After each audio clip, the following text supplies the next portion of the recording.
ഒരു നിമിഷം നമുക്ക് ആദ്യം തന്നെ എല്ലാവർക്കും ഒരു നിമിഷം ഒന്ന് പ്രാർത്ഥിക്കാം.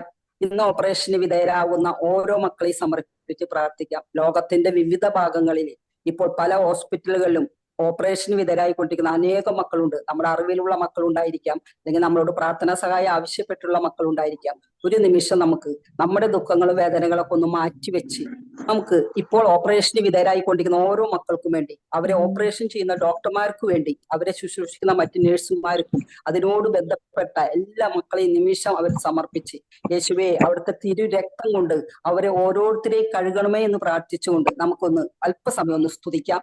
യേശുവേ നന്ദി, യേശുവേ സുദേശുവേ മാതാവേ സ്വസ്ത്രം കർത്താവേ നന്ദി, കർത്താവേ സുരക്ഷിതാവേ മാതൃശുദ്ധാത്മാവേ സ്വസ്ത്രം പരിശുദ്ധാത്മാവേ പരിശുദ്ധാത്മാവേ പരിശുദ്ധാത്മാവേ മാതം hallelujah hallelujah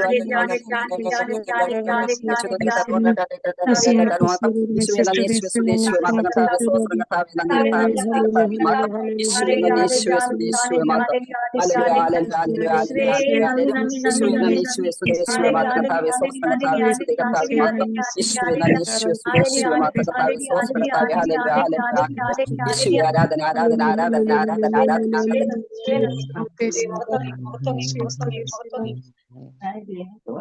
praise the Lord.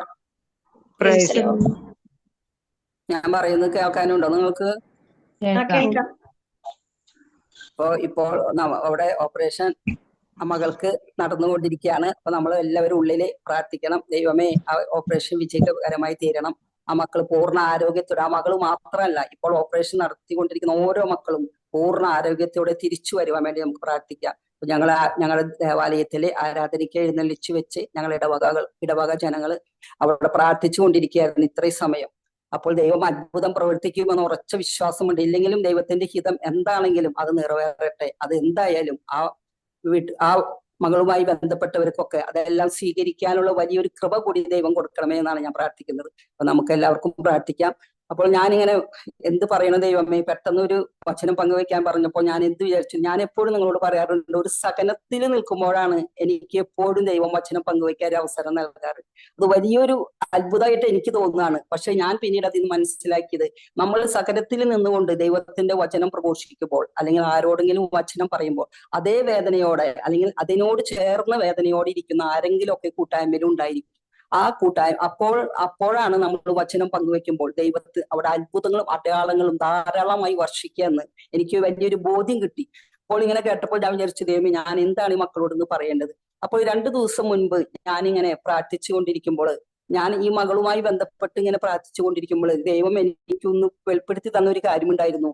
മകളെ, ഇത്രയേ ഉള്ളൂ ഓരോരുത്തരുടെ ജീവിതം. നമ്മൾ പലപ്പോഴും ചിന്തിക്കും, ദൈവമേ എനിക്കധികം പ്രായമായിട്ടില്ലല്ലോ, അല്ലെങ്കിൽ എനിക്ക് യാതൊരു രോഗവും ഇല്ലല്ലോ, ഞാനിപ്പോഴും നല്ല ഉഷാറായിട്ട് നടക്കുന്നുണ്ട്, പിന്നെ എനിക്ക് എന്ത് വരാനാ, എനിക്കിപ്പോഴൊന്നും ഒരു അസുഖം വരില്ല, അല്ലെങ്കിൽ നമ്മളെ കുറിച്ച്, നമ്മുടെ മരണത്തെ കുറിച്ചോ അല്ലെങ്കിൽ നമ്മുടെ ഭാവിയെ കുറിച്ചൊന്നും നമ്മൾ ഒന്നും ചിന്തിക്കുന്നില്ല. നമുക്ക് ആരോഗ്യമുള്ളപ്പോഴും അല്ലെങ്കിൽ നമുക്ക് എല്ലാ സുഖ സൗകര്യങ്ങളോട് കൂടി നാം ജീവിക്കുമ്പോൾ ദൈവത്തെ ഓർക്കുവാനോ ദൈവത്തിന് നന്ദി പറയുവാനോ അല്ലെങ്കിൽ നമുക്ക് സമയമില്ല. നമ്മൾ എപ്പോഴും ദൈവത്തെ കൂടുതലായിട്ട് ഓർക്കുന്നത് നമുക്ക് എന്തെങ്കിലും അസുഖം വരുമ്പോൾ അല്ലെങ്കിൽ നമ്മളോട് ബന്ധപ്പെട്ട ആർക്കെങ്കിലും എന്തെങ്കിലും വരുമ്പോഴാണ്. അപ്പൊ ഞാൻ ഇപ്പോൾ ഇങ്ങനെ ചിന്തിക്കുകയാണ്, ദൈവമേ എത്രയോ വർഷമായി ദൈവം ഈ ആരോഗ്യം തന്ന് നമ്മൾ കൊണ്ടു നടക്കുന്നു. നമ്മൾ എത്ര പ്രാവശ്യം ദൈവത്തിന് നന്ദി പറഞ്ഞിട്ടുണ്ട്, ദൈവമേ എനിക്കൊരു ആരോഗ്യം തന്നതിന്, ഇതുവരെ ഇത്രമാത്രം വലിയൊരു ഓപ്പറേഷന് വിധേയമാകാതെ അല്ലെങ്കിൽ എനിക്ക് നടക്കുവാനും എല്ലാറ്റിനും ദൈവമേ അങ്ങ് കഴിവ് തന്നല്ലോ, അതിന് ഞാൻ ഓർത്ത് നന്ദി പറയുന്നു എന്ന് നമ്മൾ അനുദിനം പറയാറുണ്ടോ?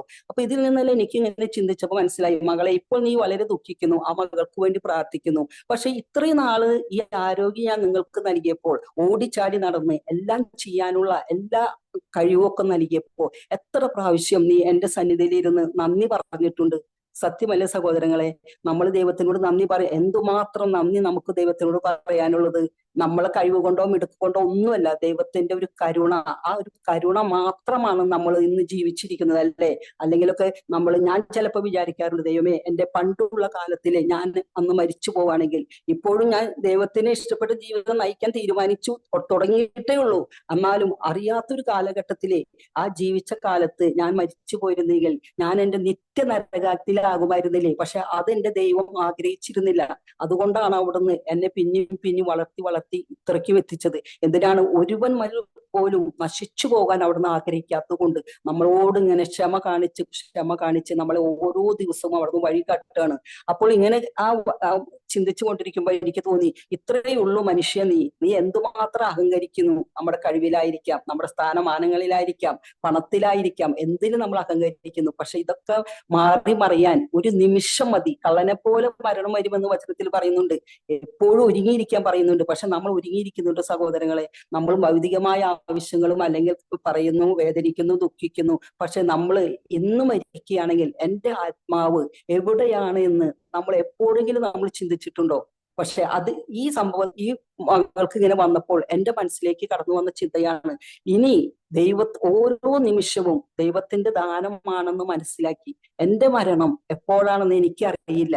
അതുകൊണ്ട് എനിക്ക് ആരോഗ്യമുണ്ട്, വേറൊരു അസുഖവും ഇല്ല എന്ന് പറഞ്ഞെങ്കിലും ദൈവം വിചാരിക്കുകയാണെങ്കിൽ ഒരു സെക്കൻഡിനുള്ളിൽ എന്റെ എല്ലാം കഴിയും. അപ്പോൾ ഓരോ നിമിഷവും ഒരുങ്ങിയിരിക്കാനുള്ള വലിയൊരു ചിന്തയാണ് എനിക്ക് നൽകിയത്. അപ്പോൾ ഞാൻ അതിനോട് ചേർന്ന് വെച്ച് അപ്പോൾ ഞാൻ പ്രാർത്ഥിച്ചപ്പോൾ എനിക്ക് കിട്ടിയൊരു വചനമാണ് ഞാൻ അപ്പൊ നിങ്ങളുമായി പങ്കുവയ്ക്കാൻ പോകുന്നത്. ലൂക്കായുടെ സുവിശേഷം 13-ാം അധ്യായം 6 മുതലുള്ള തിരുവചനങ്ങൾ നമുക്ക് ബൈബിൾ ഉണ്ടെങ്കിൽ എടുക്കാം. ലൂക്കായുടെ സുവിശേഷം 13-ാം അധ്യായം 6 മുതലുള്ള തിരുവചനങ്ങൾ. അതിന്റെ ഹെഡിങ് ഇങ്ങനെയാണ്: ഫലം തരാത്ത അത്തിവൃക്ഷം. അവൻ ഒരു ഉപമ പറഞ്ഞു. ഒരുവൻ ഒരു മുന്തിരിത്തോട്ടത്തിൽ ഒരു അത്തിവൃക്ഷം നട്ടുപിടിപ്പിച്ചു. അതിൽ പഴമുണ്ടോ എന്ന് നോക്കാൻ അവൻ വന്നു. എന്നാൽ ഒന്നും കണ്ടില്ല. അപ്പോൾ അവൻ കൃഷിക്കാരനോട് പറഞ്ഞു, 3 വർഷമായി ഞാൻ ഈ അത്തിവൃക്ഷത്തിൽ നിന്ന് ഫലം അന്വേഷിച്ചു വരുന്നു, ഒന്നും കാണുന്നില്ല. അത് വെട്ടിക്കളയുക, എന്തിന് നിലം പാഴാക്കണം. കൃഷിക്കാരൻ അവനോട് പറഞ്ഞു, യജമാനനെ, ഈ വർഷം കൂടെ അത് നിൽക്കട്ടെ. ഞാൻ അതിന്റെ ചുവട് കിളച്ച് വളമിടാം. മേലിൽ അത് ഫലം നൽകിയേക്കാം. ഇല്ലെങ്കിൽ നീ അത് വെട്ടിക്കളഞ്ഞുകൊള്ളുക. അപ്പോൾ ഇവിടെ പറയുന്നതാണ് ഫലം തരാത്ത അത്തിവൃക്ഷം. ഈ അത്തിവൃക്ഷം എന്ന് പറയുന്നത് നമ്മൾ ഓരോരുത്തരുടെ സഹോദരങ്ങളെ നമുക്കറിയാം. യജമാനൻ എന്ന് പറയുന്നത് പിതാവായി ദൈവമാണെന്ന്. നമ്മളെ ഈ മുന്തിരിത്തോട്ടത്തിൽ നട്ടുപിടിപ്പിച്ച് നമ്മൾ ഇത്രയും വർഷം നമ്മളെ കാത്തു പരിപാലിച്ച് നമുക്ക് വേണ്ടതെല്ലാം നൽകി നമ്മളെ അനുഗ്രഹിച്ച് അവിടുന്ന് നമ്മളോട് ചോദിക്കുകയാണ്, എന്ത് ഫലമാണ് നിങ്ങൾ എനിക്ക് നൽകിയത്? അല്ലെങ്കിൽ ദൈവം നമ്മെ പരിപാലിച്ചതിനും കാത്തു പരിപാലിച്ചതിനും തിരിച്ച് നമുക്ക് എന്ത് ഫലമാണ് ദൈവത്തിന് കൊടുക്കാൻ സാധിച്ചതെന്ന് അവിടുന്ന് പറയാണ്. അത്തിവൃക്ഷത്തിൽ പറയാണ്, 3 വർഷമായി ഞാൻ ഇതിൽ ഫലമുണ്ടോ എന്ന് നോക്കി നടക്കുകയാണ്. പക്ഷേ ഫലം തരേണ്ട സമയത്ത് ഇത് ഫലം തന്നിട്ടില്ല. അതുകൊണ്ട് അതിനെ വെട്ടിക്കളയാൻ. അപ്പോൾ അത്ര നാള് എന്നെയായാലും നിങ്ങളെയായാലും 30 വർഷമായിരിക്കാം, 40 വർഷമായിരിക്കാം, 50 വർഷം, ഇങ്ങനെ ദൈവം നമ്മളെ നോക്കിക്കൊണ്ടിരിക്കുകയാണ്. നമ്മളിൽ നിന്ന് ദൈവം ആഗ്രഹിക്കുന്ന ഒരു ഫലമുണ്ട്, ദൈവം ആഗ്രഹിക്കുന്ന ഒരു കാര്യമുണ്ട്. അത് തിരിച്ചു കിട്ടുന്നുണ്ടോ, അല്ലെങ്കിൽ നിങ്ങൾ അതിനനുസരിച്ച് ജീവിക്കുന്നുണ്ടോ, പ്രയത്നിക്കുന്നുണ്ടോ എന്ന് ദൈവം നോക്കിക്കൊണ്ടിരിക്കുകയാണ്. പക്ഷെ നമ്മൾ അതിന് ഫലം നൽകുന്നില്ലെങ്കിൽ ദൈവം പറയാണ് അത് വെട്ടിക്കളയുക എന്ന്. അപ്പോൾ നമുക്ക് ചിന്തിക്കേണ്ട ഒരു വലിയൊരു കാര്യമാണ്, ദൈവമേ ഇത്രയും നാളും എന്നെ അവിടുന്ന് വെട്ടിയൊരുക്കി എന്റെ ജീവിതത്തിൽ, എന്റെ കുടുംബത്തിൽ ഞങ്ങൾക്ക് വേണ്ടതെല്ലാം നൽകി ഞങ്ങളെ കാത്തു പരിപാലിച്ച് നമ്മൾക്കൊന്ന് അറിയാം സഹോദരങ്ങളെ, എത്രമാത്രം അനുഗ്രഹങ്ങളാണ് നമ്മുടെ ജീവിതത്തിൽ ദൈവം ഭക്ഷിച്ചുകൊണ്ടിരിക്കുന്നത്. നമ്മളിപ്പോ ജീവിച്ചിരിക്കുന്നത് തന്നെ മതിയില്ല, ഒരു വലിയൊരു അനുഗ്രഹം. എത്രയോ മക്കൾ ഇന്ന് നമുക്ക് കാണാൻ സാധിക്കും ആക്സിഡന്റ് പറ്റി അല്ലെങ്കിൽ രോഗാവസ്ഥയിലൊക്കെ മരിച്ചുപോയി എന്നൊക്കെ. പക്ഷെ നമ്മൾ യാതൊരു കുഴപ്പമില്ലാതെ ദൈവം ഈ നിമിഷം വരെ നമ്മളെ കാത്തു പരിപാലിച്ചില്ലേ, അതിന് തന്നെ നമ്മൾ എത്രമാത്രം നന്ദി ദൈവത്തിനോട് പറയണം. അപ്പോഴാണ് ആ ദൈവം പറയുന്നത്, ആ ഫലം തരാത്താകുമ്പോൾ ദൈവം പറയുന്നത്, 3 വർഷമായിട്ട് ഞാൻ ഈ അത്തിവൃക്ഷത്തിൽ നിന്ന് ഫലമുണ്ടോ എന്ന് നോക്കുന്നത്. എന്താണ് സഹോദരങ്ങളെ ശരിക്കും ഈ ഫലം എന്ന് ദൈവം ഉദ്ദേശിക്കുന്നത്? നമ്മൾ കാണാം ഗലാത്യ 5:22-23 കാണാൻ നമുക്ക് സാധിക്കും. പരിശുദ്ധാത്മാവിന്റെ ഫലങ്ങൾ എന്ന് നമുക്ക് കാണാം. അതെന്താ? സ്നേഹം, ആനന്ദം, സമാധാനം, ക്ഷമ, ദയ, നന്മ, വിശ്വസ്തത, സൗമ്യത. ഈ ഫലങ്ങളൊക്കെയാണ് ദൈവം നമ്മിൽ നിന്ന് ആഗ്രഹിക്കുന്നത്. നാം മറ്റുള്ളവരോട് അല്ലെങ്കിൽ നമ്മുടെ ഭവനത്തിലുള്ളവരോട് സ്നേഹത്തോടെ പെരുമാറാൻ നമുക്ക് സാധിക്കുന്നുണ്ടോ? അല്ലെങ്കിൽ അവരോട് ക്ഷമിക്കാൻ നമുക്ക് സാധിക്കുന്നുണ്ടോ? അല്ലെങ്കിൽ നമുക്ക് മറ്റുള്ളവർക്ക് നന്മ ചെയ്യാൻ സാധിക്കുന്നുണ്ടോ? ഇതൊക്കെയാണ് ദൈവം നമ്മളോട് ചോദിക്കുന്ന ഫലങ്ങൾ. ദൈവം നമ്മളോട് ആഗ്രഹിക്കുന്ന ഫലങ്ങളൊക്കെയാണ് ഇത്, പരിശുദ്ധാത്മാവിന്റെ ഫലങ്ങൾ. നമുക്ക് ഗലാത്യ 5:22-23 വചനത്തിൽ നോക്കിയാൽ കാണാൻ സാധിക്കും. നമ്മുടെ ഭവനത്തിലുള്ളവരോട് തന്നെ ഒരു തെറ്റ് ചെയ്ത് അവരോട് നമുക്ക് ക്ഷമിക്കാൻ സാധിക്കുന്നുണ്ടോ? അല്ലെങ്കിൽ ഒരാൾ നമ്മളോട് സഹായം അഭ്യർത്ഥിച്ചു വരുമ്പോൾ നമുക്ക് കഴിവുണ്ടെങ്കിൽ ആ സഹായം നമുക്ക് നൽകാൻ സാധിക്കുന്നുണ്ടോ? അല്ലെങ്കിൽ മറ്റുള്ളവരെ ആത്മാർത്ഥമായി, നമ്മളോട് ശത്രുത പുലർത്തുന്ന മക്കളാണെങ്കിലും അവരോടൊന്ന് ആത്മാർത്ഥമായിട്ട് അവരോടൊന്ന് നമുക്ക് സ്നേഹിക്കാൻ സാധിക്കുന്നുണ്ടോ? ഇതൊക്കെയാണ് ദൈവം ചോദിക്കുന്ന ഫലങ്ങൾ. അതല്ല യെശയ്യാ 43:4 വചനം പറയുന്നുണ്ട്. യെശയ്യാ 43:4 വചനം എന്താ പറയുന്നത്? യെശയ്യാ 43:4, നീ എനിക്ക് എനിക്ക് വിലപ്പെട്ടവനും ബഹുമാന്യനും പ്രിയങ്കരനുമാണ്. കണ്ട, 3 കാര്യം പറയണത്. നീ എനിക്ക് വിലപ്പെട്ടവനും ബഹുമാന്യനും പ്രിയങ്കരനുമാണ്. അപ്പോൾ നമ്മളെ ദൈവം അത്രമാത്രം നമ്മളെ സ്നേഹിച്ച് നമ്മളെ പരിപാലിച്ചു കൊണ്ട് നടക്കുകയാണ് ദൈവം. പക്ഷെ നമ്മൾ പലപ്പോഴും പറയും, പലരോടും പറയും, നമ്മളിപ്പോ ധ്യാനം കൂടാൻ പറഞ്ഞ പലരും പറയാറുണ്ട്, ഇപ്പോഴൊന്നും വേണ്ട, കുറച്ചു നാൾ കൂടി കഴിയട്ടെ, കുറച്ച് കഴിഞ്ഞിട്ട് ധ്യാനം കൂടാം. പക്ഷെ അവരുടെ ആ ചിന്തയിലെ ഇപ്പോഴൊന്നും എനിക്ക് ഇതിന്റെ ആവശ്യമില്ല, അതിനൊക്കെ ഒരു പ്രായമുണ്ട്, അല്ലെങ്കിൽ അത്രമാത്രം വേദന, നിരാശ, ദുഃഖം അതെല്ലാം ജീവിതത്തിലേക്ക് കടന്നു വരുമ്പോഴാണ് ധ്യാനം കൂടണ്ടോ എന്നാണ് അവർ ചിന്തിക്കുന്നത്. അല്ലെങ്കിൽ ഒരു കുമ്പസാരം നടത്താൻ പറയുമ്പോൾ പലരോടും ഞാൻ പറഞ്ഞിട്ടുണ്ട്, ഒരു കുമ്പസാരം നടത്തും, നിങ്ങൾ ആത്മാർത്ഥമായിട്ട് ഒരു കുമ്പസാരം നടത്ത്. പക്ഷെ അവരൊന്നും അതിന്റെ ഒന്നും ആവശ്യമില്ല, അതൊന്നും ഇപ്പൊ ആവശ്യമുള്ള കാര്യമല്ല. അവർക്ക് മനസ്സിലാക്കാൻ സാധിക്കുന്നില്ല. ഇപ്പോഴാണ് ആ സമയം. നമ്മളോട് ആരെങ്കിലും അങ്ങനെ പറയുന്നുണ്ടെങ്കിൽ എന്റെ സമയമാണ് ഇപ്പോഴെന്ന് മനസ്സിലാക്കി നാം പെട്ടെന്ന് അത് ചെയ്യാൻ ഒരുങ്ങണം. നാളെ നമുക്കതിന് ദൈവം സമയം തരുമോ എന്ന് നമുക്ക് ആർക്കും പറയാൻ സാധിക്കില്ല. നമുക്കൊരു ധ്യാനം കൂടാൻ സമയം കിട്ടുമോ, അല്ലെങ്കിൽ നല്ലൊരു കുമ്പസാരം നടത്താൻ സമയം കിട്ടുമോ എന്ന് നമുക്ക് ആർക്കെങ്കിലും പറയാൻ സാധിക്കൂ? ഇല്ല, ഒരിക്കലും നമുക്ക് സാധിക്കില്ല. പക്ഷെ നമ്മൾ ആ സമയത്തൊക്കെ അത് ധിക്കരിച്ച് അത് വേണ്ടെന്ന് വെച്ച് നമ്മൾ നടക്കുകയാണെങ്കിൽ ദൈവത്തിൽ നിന്ന് കിട്ടുന്ന ആ നമ്മളെ വെട്ടിക്കളയുന്ന ഒരു അനുഭവത്തിലേക്ക് നമ്മൾ കടന്നു പോകും. അതിനേലും മുന്നേ നമ്മൾ ഓരോരുത്തരും ചിന്തിക്കണം, ഓരോ സഹനങ്ങൾ അല്ലെങ്കിൽ മറ്റുള്ളൊരു ജീവിതമൊക്കെ നമുക്ക് കാണിച്ചു തരുന്നത് എന്തിനാ? മക്കളെ, ഇത്രയേ ഉള്ളൂ നിങ്ങളുടെ ജീവിതം.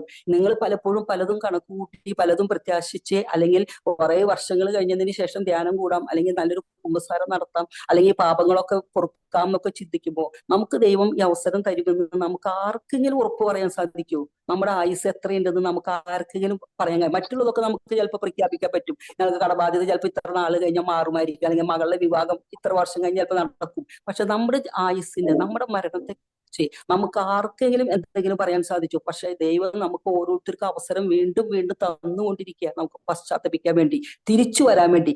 നമുക്കിപ്പോ മത്തായി 2:16 നമുക്ക് കാണാൻ സാധിക്കും, ഒരു ഹെറോദേസിനെ കുറിച്ച് നമുക്ക് കാണാൻ സാധിക്കും. മത്തായി 2:16 അവൻ യേശുവിന്റെ ജനനം കേട്ടപ്പോൾ യേശുവിനെ കൊല്ലാൻ ആഗ്രഹിച്ചു. അങ്ങനെ യേശുവിനെയും കൊണ്ട് പരിശുദ്ധ അമ്മയും ഔസേപ്പിതാവും ഈജിപ്തിലേക്ക് പലായനം ചെയ്യാണ്.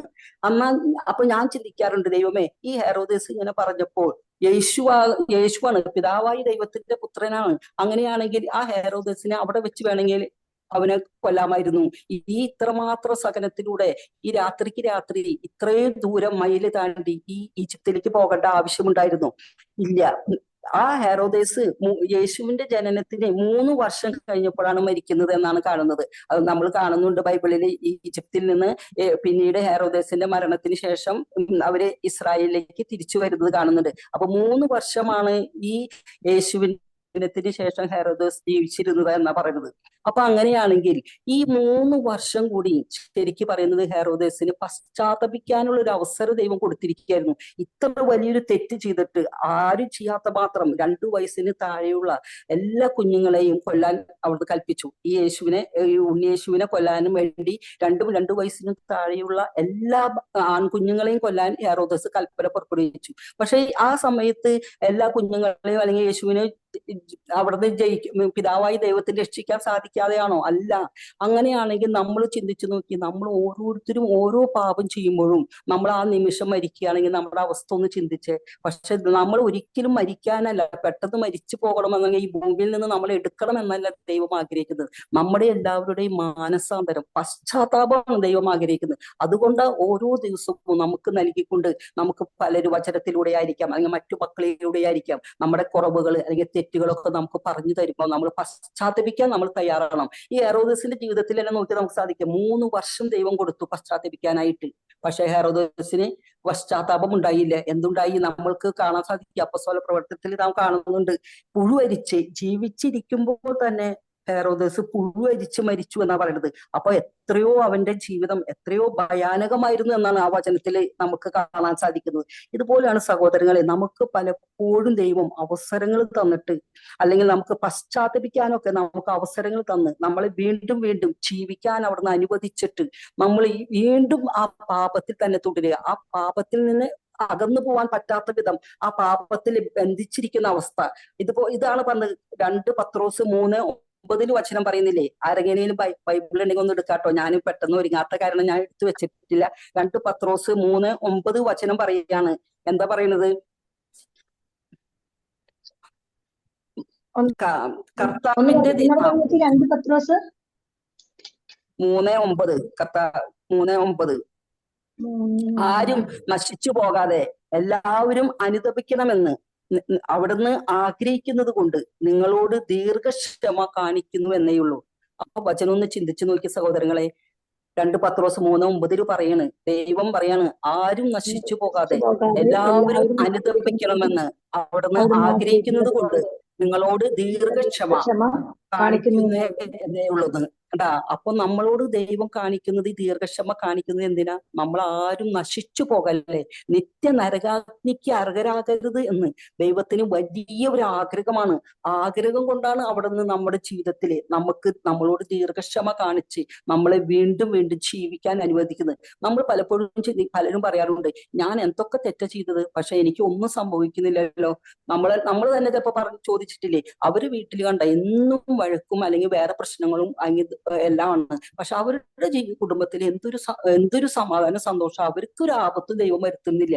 നമ്മൾ പലപ്പോഴും ഒക്കെ അങ്ങനെ ചിന്തിച്ച നിമിഷങ്ങൾ ഉണ്ടായിട്ടുണ്ട്. പക്ഷെ സഹോദരങ്ങളെ, ഒന്നും മനസ്സിലാക്കണം, നമ്മൾ ദൈവം ഇങ്ങനെ ആ കുടുംബത്തിനോട് കരുണ കാണിക്കുന്നത് ഇന്നല്ലെങ്കിൽ ആ കുടുംബം എന്റെ പക്കലേക്കൊന്ന് തിരിച്ചു വരും എന്നുള്ള വലിയ പ്രതീക്ഷയോടെ ആ ദൂർത്തുപുത്രൻ തിരിച്ചു വരുന്ന ആ പിതാവ് കാത്തിരുന്നില്ലേ? എത്രയോ വർഷങ്ങളാണ് ആ മകൻ തിരിച്ചു വരേണ്ട പിതാവ് കാത്തിരുന്നത്.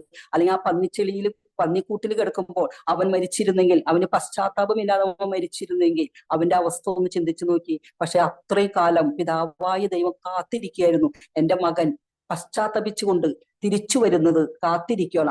അന്ന് പറയുന്നുണ്ടല്ലോ, ഞാൻ സ്വർഗത്തിനെതിരായി പിതാവെ അങ്ങേക്കെതിരെ പാപം ചെയ്തു പോയി, അങ്ങന്റെ പുത്രനെ എന്ന് വിളിക്കാൻ പോലും എനിക്ക് യോഗ്യതയില്ല. കണ്ട, അവിടുത്തെ ആ മകന്റെ ഒരു പശ്ചാത്താപമാണ് കാണുന്നത്. ദൈവം കൊതിച്ചിരിക്കുന്നത് ഇത് തന്നെയാണ് സഹോദരങ്ങളെ. നമ്മളെ ഓരോരുത്തരോടും ദൈവം ആഗ്രഹിക്കുന്നത് ഇതാണ്. നിങ്ങളൊന്ന് നിങ്ങളുടെ പാപങ്ങളെ കുറിച്ചൊന്ന് പശ്ചാത്തപിക്കും മക്കളെ.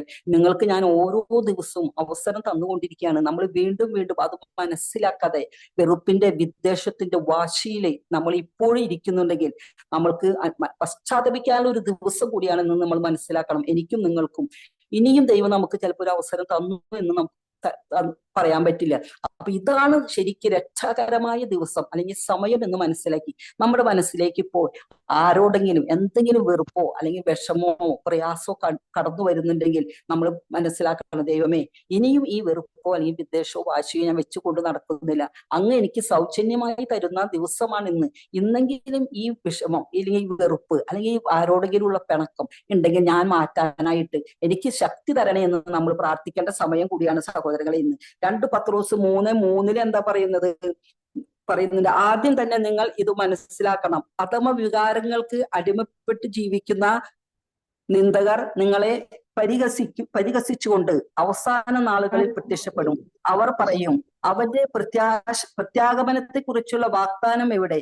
എന്തെന്നാൽ പിതാക്കന്മാർ നിദ്ര പ്രാപിച്ചപ്പോ മുതൽ സകല കാര്യങ്ങളും സൃഷ്ടിയുടെ ആരംഭത്തിലുണ്ടായിരുന്ന സ്ഥിതി തന്നെ ഇപ്പോൾ തുടരുന്നല്ലോ. അല്ല, അതെന്താ പറയുന്നത്?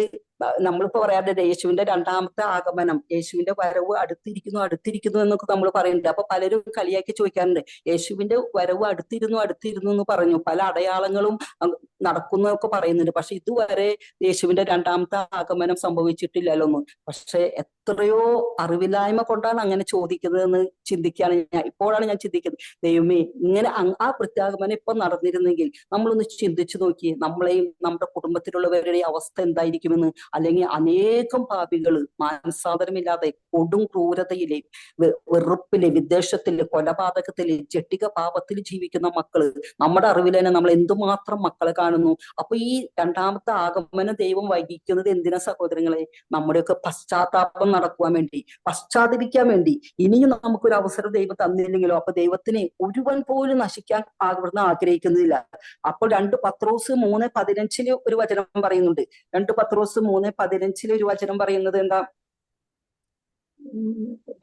2 പത്രോസ് 3:15 പറയാണ്, സഹോദരനെ വെറുക്കുന്നവൻ കൊലപാതകിയാണ്, കൊലപാതകിയിൽ നിത്യജീവൻ വസിക്കുന്നില്ല. കണ്ട, അപ്പൊ 2 പത്രോസ് 3:15 പറയാണ്. അപ്പൊ ഇതൊക്കെ ദൈവത്തിന്റെ കരുണയാണെന്ന് നമ്മൾ മനസ്സിലാക്കി ഇനിയും നമുക്ക് വെറുപ്പോ വിദ്വേഷമോ വാശിയോ ഒക്കെ ഉണ്ടെങ്കിൽ, ദൈവമേ, നാളെ ഒരു ദിവസം നമുക്ക് കാണാൻ സാധിക്കുമോ എന്ന് നമുക്ക് ആർക്കും പറയാൻ സാധിക്കില്ല.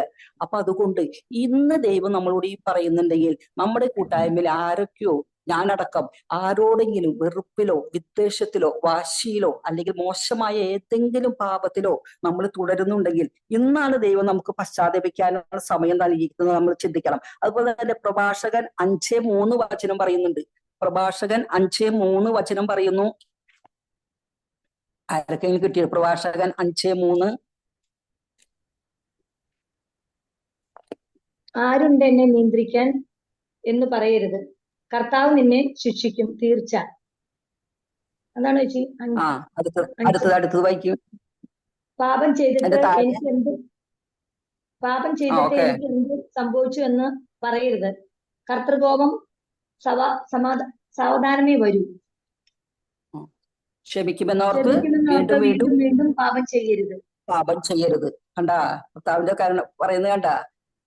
ആരുണ്ടെന്നെ നിയന്ത്രിക്കാൻ, എനിക്ക് ഒന്നും സംഭവിക്കില്ലല്ലോ എന്ന് പറയരുതെന്ന്. പാപം ചെയ്തിട്ട് എനിക്ക് എന്ത് സംഭവിച്ചു എന്ന് പറയരുത്, കർത്തൃകോപം സാവധാനമേ വരൂ.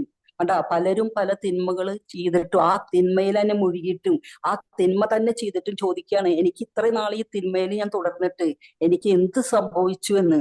പക്ഷെ നമ്മൾ ചെയ്യുന്ന തെറ്റിന് അപ്പപ്പോ നമുക്ക് ശിക്ഷ തരുന്ന ഒരു ദൈവമാണെങ്കിൽ നമ്മളൊന്ന് ചിന്തിച്ചു നോക്കിയ സഹോദരങ്ങളെ, നമ്മൾ ഈ ഭൂമിയിൽ നിന്ന് ഉണ്ടായിരിക്കുവോ?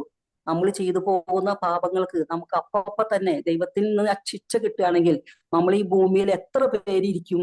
പക്ഷെ അപ്പൊ അവിടുന്ന് പറയാണ്, ക്ഷമിക്കുമെന്നോർത്ത് നിങ്ങൾ വീണ്ടും പാപം ചെയ്യരുത് മക്കളെ. ആ പാപത്തിൽ തന്നെ വീണ്ടും തുടരരുത്. ദൈവത്തിന്റെ ഒരു അപേക്ഷ പോലെയാണ് നമ്മൾ ആ വചനം കേട്ടോ. നിങ്ങൾ വീണ്ടും കർത്താവ് ക്ഷമിക്കുമെന്നോർത്ത് വീണ്ടും പാപം ചെയ്യരുത്. സഭാപ്രസംഗങ്ങൾ 8:11 ഒന്ന് പറയുന്നുണ്ട് കണ്ട, തിന്മയ്ക്കുള്ള ശിക്ഷ ഉടൻ നടപ്പാക്കാത്തതിനാൽ മനുഷ്യ മക്കളുടെ ഹൃദയം അതിൽ മുഴുകുന്നു. കണ്ട ആ വചനം നോക്കി, തിന്മയ്ക്കുള്ള ശിക്ഷ ഉടൻ തന്നെ ദൈവം തരാത്തത് കൊണ്ട് ആ തിന്മയിൽ തന്നെ മുഴുകുന്നു മനുഷ്യൻ. അപ്പോഴും മനുഷ്യൻ മനസ്സിലാക്കുന്നത് അതല്ല, ദൈവത്തിന്റെ വലിയ സ്നേഹമാണ് എന്നെ ശിക്ഷിക്കാത്തത്, ഞാൻ തിരിച്ചു വരുവാൻ വേണ്ടിയിട്ടാണ്, അല്ലെങ്കിൽ ഞാൻ എന്റെ പാപത്തെ കുറിച്ച് പശ്ചാത്തപിക്കാനാണെന്ന് മനസ്സിലാക്കാതെ വീണ്ടും നമുക്ക് ചെയ്ത തെറ്റിനെ ശിക്ഷ കിട്ടാത്തത് കൊണ്ട് നമ്മൾ ആ പാപത്തിൽ തന്നെ തുടർന്നു കൊണ്ടിരിക്കുകയാണ്. ഇതാണ് അവിടുന്ന് പറയുന്നത്. ഈ നിമിഷങ്ങളൊക്കെ അതുപോലെ തന്നെ നമുക്ക് യൂദാസിന്റെ ജീവിതത്തിലേക്ക് നോക്കിയാലും കാണാൻ സാധിക്കില്ലേ, എത്രയോ അവസരം ആ യൂദാസിന് ദൈവം കൊടുത്തത്. 1-ാം പീഡാനുഭവത്തിൽ പറഞ്ഞു ഒരുവൻ എന്നെ ഒറ്റിക്കൊടുക്കുമെന്ന്, 2-ാം പീഡാനുഭവ സമയത്തും പറഞ്ഞു ഒരുവൻ ഒറ്റിക്കൊടുക്കുമെന്ന്, കാല് കഴുകുമ്പോൾ ആ ശുശ്രൂഷ സമയത്ത് യേശു പറഞ്ഞു നിങ്ങളിൽ എല്ലാവരും ശുദ്ധിയുള്ളവരല്ല, ഒരുവൻ എന്നെ ഒറ്റിക്കൊടുക്കുമെന്ന്. അതുപോലെ തന്നെ യേശുവിന്റെ ശരീര രക്തങ്ങൾ കൊടുക്കുമ്പോൾ പറഞ്ഞു നീ എന്നെ ഒറ്റിക്കൊടുക്കുമെന്ന്. ഇത്രയൊക്കെ അവസരങ്ങൾ നൽകി യൂദാസിന്. എന്നിട്ടും യൂദാസ് പശ്ചാത്തപിച്ചു ഇല്ല. അവൻ അവന്റെ തെറ്റുകളെ കുറിച്ച് പശ്ചാത്തപിച്ചില്ല. അവൻ അവസാനം എന്ത് സംഭവിച്ചു എന്ന് നമുക്ക് അറിയാം, അവൻ തൂങ്ങിച്ചത്തു. ഇതുപോലെയാണ് സഹോദരങ്ങളെ, ദൈവം നമുക്ക് ഓരോരുത്തർക്കും ധാരാളമായി ഇങ്ങനെ അവസരങ്ങൾ തന്നുകൊണ്ടിരിക്കുകയാണ്, നമുക്ക് പശ്ചാത്തപിക്കാൻ വേണ്ടി, ദൈവത്തിന്റെ പക്കലേക്ക് തിരിച്ചു വരാൻ വേണ്ടി. പക്ഷേ നമ്മളത് കാണാതെ അല്ലെങ്കിൽ അതിന് വില കൊടുക്കാതെ വീണ്ടും ആ പാപത്തിൽ തുടർന്നാൽ നമുക്ക്, അതാണ് അവിടുന്ന് പറഞ്ഞത്, 3 വർഷം ആ അത്തിവൃക്ഷത്തെ നോക്കി ഫലം കാണായപ്പോ 1 വർഷം കൂടി നാം കളിച്ച് അതിനൊന്ന് വളമിട്ട് നോക്കട്ടെ, അപ്പൊ അത് ഫലം തരുമെന്ന് അല്ല ഫലം തരുന്നാലോ, ഇല്ലെങ്കിൽ നമുക്ക് വെട്ടിക്കളയാമെന്ന്. കണ്ട, ഇതുപോലെ നമുക്ക് തരുന്ന ഈ അവസാനത്തെ ചിലപ്പോൾ 1 വർഷമായിരിക്കും ഈ വർഷം. ഈ വർഷത്തിലും നമ്മൾ മാനസാന്തരപ്പെടുവാനോ പശ്ചാത്തപിക്കാനോ അല്ലെങ്കിൽ മറ്റുള്ളവർക്കും ഒന്ന് മാപ്പ് കൊടുക്കാനോ തയ്യാറായില്ലെങ്കിൽ നമ്മളെ വെട്ടിക്കളയുമോ എന്ന് നമ്മൾ ചിന്തിക്കേണ്ട ഒരു നിമിഷം കൂടിയാണ് ഇന്ന് ഈ കൂട്ടായ്മയിൽ എന്നോടും നിങ്ങളോടും പറയുന്നത്. അപ്പൊ ഒരു നിമിഷം നമുക്കൊന്ന് ചിന്തിക്കാം, കർത്താവേ എന്നിൽ ഇനിയും ഏതെങ്കിലും ഒരു പാപാവസ്ഥയ്ക്കുണ്ടോ? അങ്ങ് ക്ഷമിക്കുന്നതോർത്ത് വീണ്ടും ഞാൻ ആ പാപം തന്നെ ആവർത്തിച്ചു കൊണ്ടിരിക്കുകയാണോ? മറ്റുള്ളവർ കാണുന്നില്ല എന്നുള്ളത് നമുക്ക് ചിലപ്പോൾ തോന്നും, ആരും അറിയുന്നില്ലെന്ന്. പക്ഷെ എല്ലാം കാണുന്ന ഒരു ദൈവമുണ്ടെന്നും എല്ലാറ്റിനും അവസാനം ഒരു വിധിയുണ്ടെന്നും, ഒരു ന്യായവിധി. കണ്ട, നമ്മൾ ജീവിച്ചിരിക്കുമ്പോൾ സഹോദരങ്ങളെ നമ്മുടെ തെറ്റിനെ കുറിച്ച് നമുക്ക് പശ്ചാത്തപിച്ച് ദൈവത്തിൽ നിന്ന് മാപ്പ് ചോദിക്കാൻ സാധിക്കുള്ളൂ, മാപ്പ് കിട്ടാൻ സാധിക്കുള്ളൂ. നമ്മളൊന്ന് ചിന്തിച്ചു നോക്കി, നമ്മൾ മരിച്ചു കഴിഞ്ഞാൽ നമ്മുടെ നീതി വിധിയാണെന്ന് പറയുന്നത്, അതായത് നമ്മൾ ചെയ്ത തെറ്റിനുള്ള ശിക്ഷയാണത്. പിന്നെ അവിടെ നമുക്കൊരു കരുണ ലഭിക്കുന്നില്ല. ഇപ്പോഴാണ് നമുക്ക് ദൈവത്തിൽ നിന്ന്, ജീവിച്ചിരിക്കുമ്പോഴാണ് നമുക്ക് ദൈവത്തിൽ നിന്ന് കരുണ ലഭിക്കുന്നത്. നമുക്ക് പശ്ചാത്തപിക്കാൻ ധാരാളം അവസരങ്ങൾ ദൈവം തരാണ്. കുമ്പസാരം എന്ന കുദാശയിലൂടെ നമുക്ക് തരുന്നുണ്ട് ഇല്ല? അതുപോലെ നമ്മൾ ധ്യാനങ്ങളൊക്കെ കൂടുമ്പോൾ, നമ്മൾ അവിടെ വചനം കേൾക്കുമ്പോൾ നമുക്ക് പശ്ചാത്തപിക്കാൻ അവസരങ്ങൾ ധാരാളം ദൈവം ഒരുക്കിയിട്ടുണ്ട്. പക്ഷെ നമ്മൾ അതെല്ലാം തള്ളിക്കളഞ്ഞ് ഇന്ന് വേണ്ട, നാളെ മതി, ഇപ്പോ വേണ്ട, കുറച്ച് വർഷം കൂടി കഴിയട്ടെ, പല ചെറുപ്പം മക്കളോടും ഒരു ധ്യാനം കൂടുവാനോ അല്ലെങ്കിൽ ഒരു കുമ്പസാരം നടത്തി വർഷങ്ങളായിട്ട് കുമ്പസാരിക്കാത്തവരോട് ചോദിക്കുമ്പോൾ അവർ പറയുന്നത് എന്താ, എനിക്ക് എന്ത് പാപം പറയാനാ, ഞാൻ എന്ത് പറയാനാ? ഒന്ന് ചിന്തിച്ചു നോക്കി. അവർക്ക് ആ തെറ്റിനെ കുറിച്ച് ബോധമില്ലാതോ അത് അവർ മറച്ചു വെക്കുന്നതോ എന്താണെന്ന് അറിയില്ല.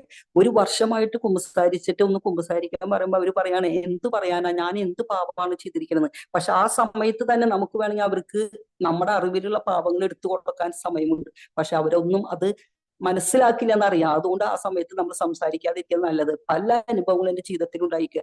അവരോട് ആ തെറ്റുകൾ, നമ്മുടെ അറിവിലുള്ള തെറ്റുകൾ അവർക്ക് പറഞ്ഞു കൊടുക്കാൻ പോലും അല്ലെങ്കിൽ അത് കേൾക്കാൻ പോലും അവർ തയ്യാറില്ല. അതായത് അവര് ഒരിക്കലും ഇപ്പോ പശ്ചാത്തപിക്കാനോ അല്ലെങ്കിൽ ദൈവത്തിന്റെ പക്കലേക്ക് തിരിച്ചു വരാനോ അവർ തയ്യാറല്ല. അവർക്ക് ഒരു സമയമുണ്ട്. പക്ഷെ ആ സമയം ദൈവം കൊടുക്കുമോ എന്നുള്ളത് അവർ ചിന്തിക്കുന്നില്ല. ഇതുപോലെ ദിവ്യബലിക്കൊക്കെ സംബന്ധിക്കാൻ പോകാതെയും അല്ലെങ്കിൽ വെറുപ്പിലും വിദ്വേഷത്തിലും സഹോദരങ്ങളുമായി വെറുപ്പിലും വിദ്വേഷത്തിലൊക്കെ നടന്നിട്ട് യാതൊരു പാപബോധമില്ലാതെ പശ്ചാത്താപമില്ലാതെ കഴിയുന്ന മക്കളെ നമുക്ക് കാണാൻ സാധിക്കും. സഹോദരങ്ങളെ, അങ്ങനെയുള്ള മക്കളെയൊക്കെ കാണുമ്പോൾ നമ്മൾ അവർക്ക് വേണ്ടി ഒന്ന് പ്രാർത്ഥിക്കണം. എന്താ അവർക്ക് അറിയുന്നില്ല അവർ ചെയ്ത തെറ്റുകൾ എന്താണ്. ഈ പാപത്തെ കുറിച്ച് പശ്ചാത്തപിക്കാൻ ഞാനൊരു ക്ലാസ് കേട്ടപ്പോൾ കണ്ടു, പലരും പറയും ആത്മഹത്യ ചെയ്തവരെ നരകത്തിൽ പോകും, അത് ദൈവം ആഗ്രഹിക്കാത്തൊരു മരണമാണ്, നമ്മൾ സ്വയം തെരഞ്ഞെടുത്ത മരണമാണ്. പക്ഷെ അപ്പോൾ ആ ക്ലാസ്സിൽ പറയാണ് ആത്മഹത്യ ചെയ്തു ശരിയാണ്, അത് തെറ്റാണ്, പക്ഷെ ആ ചെയ്യാനുണ്ടായ കാരണം കൂടി നമ്മൾ അറിയണം. ചിലർ ആത്മഹത്യ ചെയ്യും ഭയങ്കര ബുദ്ധിമുട്ട്, സാമ്പത്തിക ബുദ്ധിമുട്ട്, അല്ലെങ്കിൽ കടബാധ്യത, രോഗം മൂലം ജീവിതത്തിൽ ജീവിക്കാൻ അവർക്ക് ആഗ്രഹമുണ്ട്. പക്ഷെ ഈ അവസ്ഥകളിലൂടെ കടന്നു പോകുമ്പോൾ ഇനി എങ്ങനെ ഞാൻ ജീവിതം മുന്നോട്ട് കൊണ്ടുപോകുമെന്ന് അറിയാത്തത് കൊണ്ട് ആ ഒരു ചെറിയൊരു ദുർബല നിമിഷത്തില് സാത്താൻ അവരെ പിടികൂടി ആത്മഹത്യയിലേക്ക് കൊണ്ടുപോകും. പക്ഷെ അതല്ല ശരിക്കുള്ള ദൈവത്തിന് കിട്ടുന്ന, ആത്മഹത്യ ചെയ്തവർക്ക് കിട്ടുന്ന നിത്യ നരകം എന്നാ പറയുന്നത്.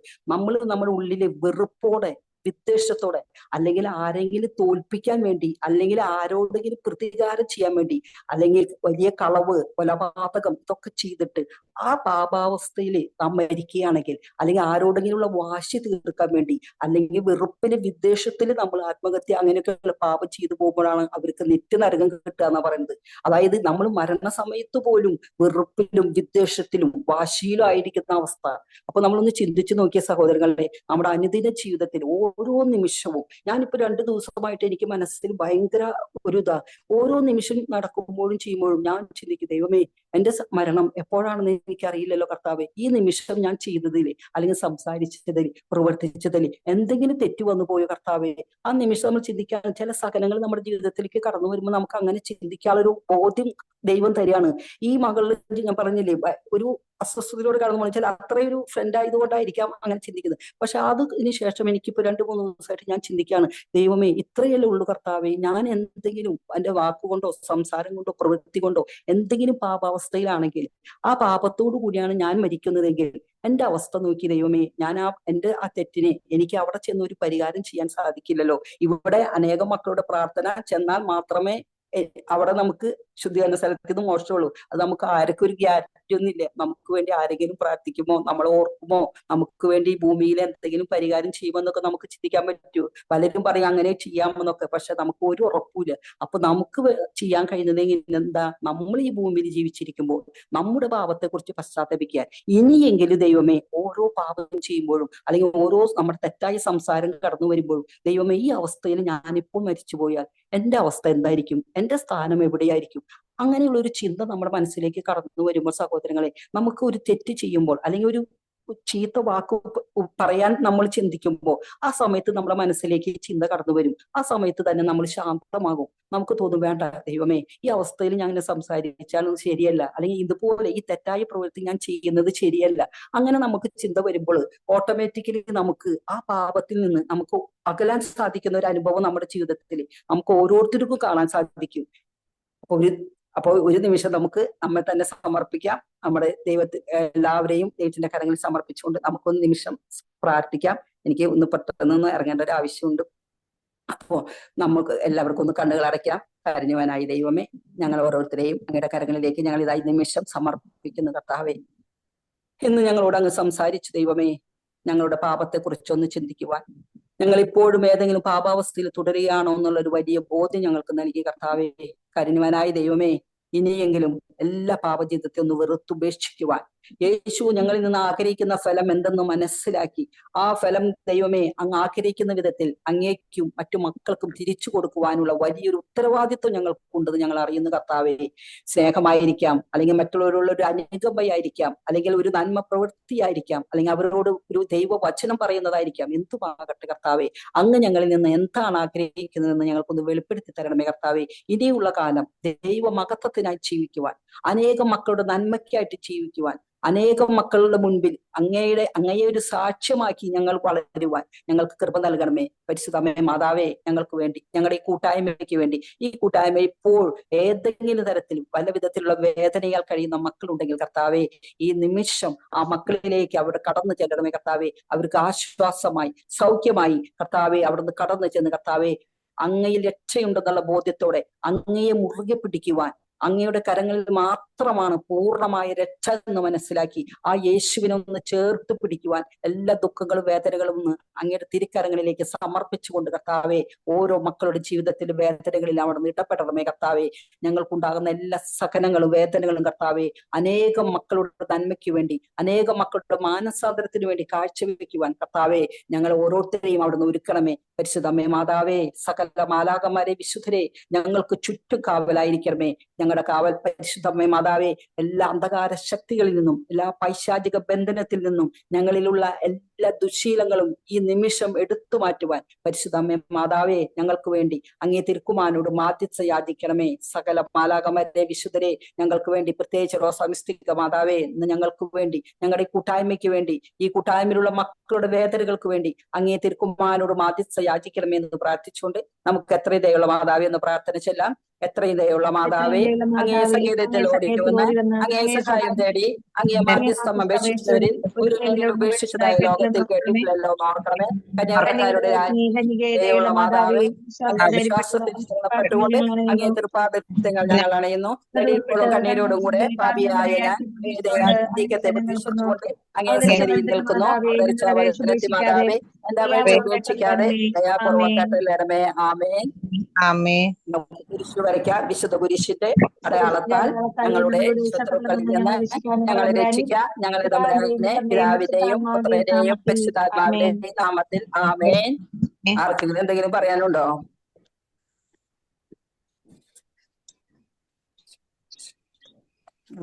ആർക്കെങ്കിലും ഒന്നും പറയാനില്ലെങ്കിൽ നമുക്ക് നിർത്താം. ഇനി നാളെ നമുക്ക് ഒരുമിച്ച് കൂടാം.